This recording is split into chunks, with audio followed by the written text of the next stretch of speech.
My boyfriend left me over a 2-minute joke, and now my friends are gone too. Okay, be honest with me. Am I losing my mind, or is it insane to completely detonate a 3-year relationship over a single, stupid, drunken joke at a party? I need a reality check here because my entire world has imploded and I genuinely don't understand how we got here. My friends, we have a certain brand of humor. It's sharp. It's ruthless. We roast each other into the ground, and that's basically our love language. If we're not making fun of you, we probably don't like you. It's how we've always been, this tight-knit circle of girls who use brutal sarcasm as a shield and a bonding agent. And then there was Elliot. My Elliot? Or, well, my ex, I guess. He's a good man. Stable kind, remembers my coffee order, all that stuff you're supposed to want. But in a social setting with my friends, he's the human equivalent of a beige wall. He just doesn't get it.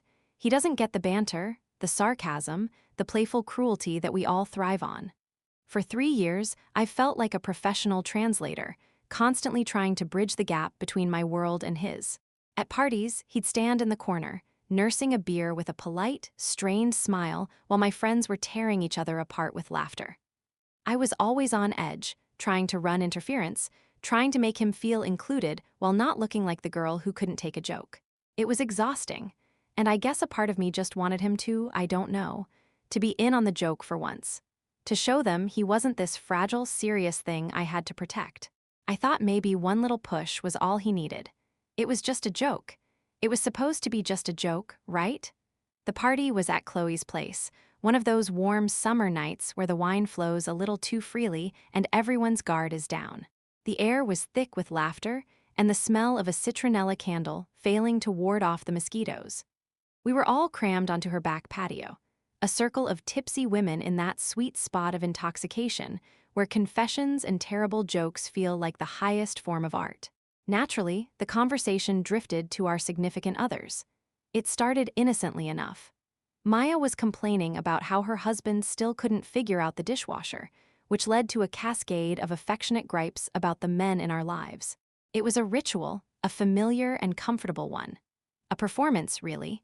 Who could one-up the other with the most hilariously pathetic story? It was our version of a comedy roast, and the prize was the biggest laugh. When the spotlight swung to me, I felt a familiar pang of anxiety mixed with a strange, intoxicating pressure. All eyes were on me.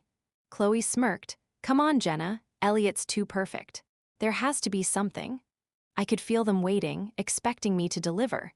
In that moment, I wasn't Jenna, Elliot's girlfriend. I was part of the pack, and I had to prove my worth. And that long-simmering resentment I had, the frustration of him being the perpetual outsider, the social dead weight at every gathering, it bubbled up. It felt like my chance to finally turn his social awkwardness into a punchline we could all share, to transform my private annoyance into public entertainment. So I took a long sip of my wine, leaned forward conspiratorially, and with a voice dripping with theatrical despair, I said it.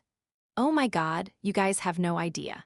Being with Elliot is like hitting fast forward on the good part. I swear, 2 minutes. 2 minutes is his cardio for the week." The silence that followed lasted only a second, but it felt like an eternity. Then it broke, a wave of explosive laughter, louder and more unrestrained than anything that had been said all night. Chloe was practically howling, wiping tears from her eyes. I had done it. I had won. I was the funniest one in the room. A sick, triumphant feeling washed over me, a sense of belonging so potent it drowned out everything else. It was only then, through the haze of my victory, that I glanced over at the doorway to the kitchen. Elliot was standing there, a bottle of water in his hand. His face was completely, utterly blank. He hadn't just heard it, he'd seen the whole performance. The drive home was a masterclass in suffocating silence. The 10-minute journey felt longer than my entire relationship. The streetlights painted fleeting stripes across Elliot's face, illuminating a profile carved from stone. He just stared straight ahead, both hands gripping the steering wheel like he was trying to stop the world from spinning off its axis. I tried to play it cool, to act like the joke was still hanging in the air between us, a funny little souvenir from the party. "Hey," I said, nudging his shoulder playfully. "You're not actually mad, are you? They know it was a joke, it's just what we do." He didn't even flinch. His voice, when it finally came, was terrifyingly calm. It was a voice I had never heard before, stripped of all warmth, all emotion. "Do they, Jenna?" he asked, not looking at me. "Do they know it was a joke?" The question hung there, cold and heavy. My buzz was rapidly evaporating, replaced by a creeping dread. I got defensive, my voice rising to fill the terrifying quiet. "Oh, come on, Elliot, don't be like this. Don't be the guy who can't take a joke. It was just a stupid party trick, you're making it a huge deal." "A huge deal," he repeated, the words flat dead. "Taking the most intimate part of our relationship, a part of myself I only shared with you, and turning it into a punchline for your friends. Yeah, I guess that is a huge deal to me." He pulled up in front of our apartment building, the engine idling softly. He finally turned to look at me, and his eyes were just empty. There was no anger, no hurt, just a profound and chilling emptiness. It was like looking at a stranger. "You took my trust," he said, his voice barely a whisper, "and you sold it for a cheap laugh. I think I need to be alone for a bit." Before I could even process it, he put the car back in drive. "I'll stay at my brother's tonight," he said, his gaze already fixed on the road ahead. And then he just drove away, leaving me standing on the curb. The laughter from the party still ringing in my ears, now sounding mocking and cruel. Even then, a stupid, arrogant part of me thought he was just being dramatic. He'd cool off. He'd be back in the morning. He always came back. I woke up the next morning with a dull headache and a sour taste in my mouth. My phone was on the nightstand, and I reached for it, a knot of anxiety tightening in my stomach. I was expecting a string of angry texts, maybe a missed call. I was already rehearsing my apology, a mix of "I'm sorry" and "but you have to admit it was a little funny." Instead, there was only one new message. From Elliot, it wasn't a paragraph. It wasn't an angry rant. It was 3 short, brutal sentences. "We're done. I'm packing your things. You can pick them up from my sister's place anytime after noon. Please don't contact me again." My stomach didn't just drop, it ceased to exist. The world tilted on its axis. This wasn't him being dramatic. This was logistical. It was an eviction notice for a life we had built together. I immediately tried to call him. Straight to voicemail. I called again. Voicemail. I sent a frantic text. "Elliot, please, we need to talk about this. You can't be serious." The message sent, a hopeful blue bubble. A second later, it turned a sickening green. He had blocked my number. Panic, real and suffocating, clawed at my throat. My first instinct, my only instinct, was to turn to my support system. My friends, the ones who were there, the ones who had laughed. They would get it. They would tell me he was overreacting, that he would come around. I took a screenshot of his text and posted it in our group chat. "You guys are not going to believe this," I wrote, my thumbs trembling. "He's actually breaking up with me over the joke." I stared at the screen, waiting for the flood of supportive messages, the angry emojis directed at Elliot, the "OMG, he's insane" texts. But there was nothing, just a cold digital silence. The Scene by Chloe, Maya, Sarah notifications ticked up one by one, each one a tiny stab of ice in my gut. An hour passed. Then, too, the silence was deafening, more damning than any angry reply. Finally, a notification popped up, but it wasn't in the group. It was a private message from Chloe. My heart leaped with relief, but it died the second I read her words. "Jenna, I don't know what to say. Elliot called Mark this morning. I've never heard a guy sound so completely destroyed. He told Mark he felt like you took his deepest insecurity and put it on a billboard for everyone to laugh at. I love you, but that was really, really messed up last night. Honestly, I think we all just need a bit of space right now." My blood ran cold. Space. We needed space. Before I could even reply, another text came in from Maya. "Hey, this week is going to be crazy for me. I'll catch up with you later." It was a flimsy, transparent excuse. The audience I had performed for, the circle I had sacrificed my relationship to entertain, was not just leaving the theater. They were boarding it up from the outside, leaving me trapped in the wreckage I had created. I wasn't one of them anymore. I was just the cautionary tale. The next few weeks were a blur of shame and a hollow, echoing silence. The group chat remained dead. My individual texts to my friends were met with polite, one-word answers or simply left on read.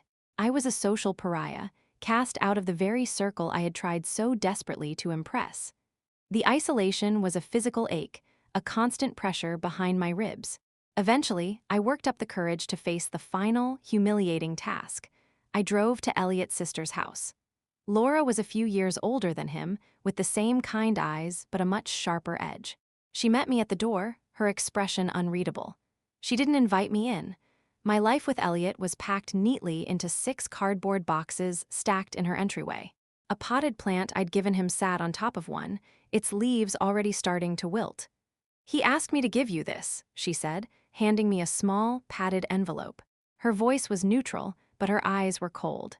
"And he said to tell you he wishes you the best." It was the kind of polite, sterile farewell you give to a stranger, not someone you'd spent the last 3 Christmases with. There was no argument, no room for negotiation. Just a closed door. I drove home, the boxes rattling in the back seat like ghosts of a life I no longer had. That night, I couldn't sleep. I just sat on my living room floor, surrounded by the debris of my relationship, trying to piece together where it all went so catastrophically wrong. In the envelope Laura had given me was the key to our old shared storage unit and a password for our joint cloud account. It was a practical, clean break. That's when I saw the old tablet we used to share, a device we hadn't touched in months, lying at the bottom of a box of electronics. I powered it on, a stupid, desperate flicker of hope igniting in my chest. Maybe there was an old photo, a forgotten message, something to hold on to. I opened the web browser, and it was still logged into his account. My heart pounded as I instinctively clicked on the search history. My eyes scanned the list, mostly mundane things, tech reviews, recipes, sports scores. But then I saw it. A cluster of searches from the week before the party. Best non-traditional engagement rings. How to secretly find out your girlfriend's ring size. Unique proposal ideas in the city. Custom jewelry designers near me. My breath hitched in my throat. I felt the air leave my lungs in a painful rush. It wasn't just a fantasy, it was research. It was a plan. My fingers, now trembling uncontrollably, navigated to his cloud drive. There was a single document there, created 2 weeks ago. The title was simple, For Jay. I clicked it open. It was a letter. A long, rambling, beautiful letter he was planning to read to me on our upcoming anniversary.